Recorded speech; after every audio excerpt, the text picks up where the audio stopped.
৭৬ রানের বড় ব্যবধানে হারল ভারত সাউথ আফ্রিকার বিপক্ষে।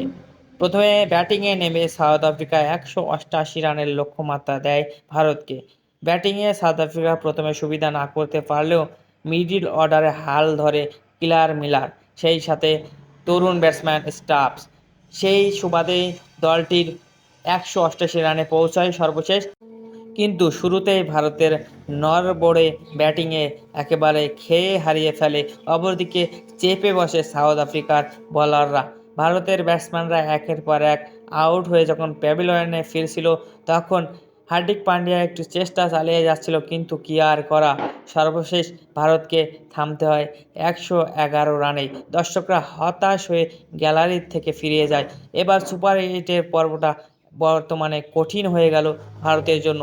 সাউথ আফ্রিকার সাথে হেরে হতাশ ক্যাপ্টেন সূর্যকুমার যাদব, সেই সাথে উচ্ছ্বসিত সাউথ আফ্রিকার বোলাররা। তাদের এই জয় একটি বড় জয় বলা যায়। ভারতের মাটিতে ভারতকে হারানো এটা একটা অবিশ্বাস্য জয়।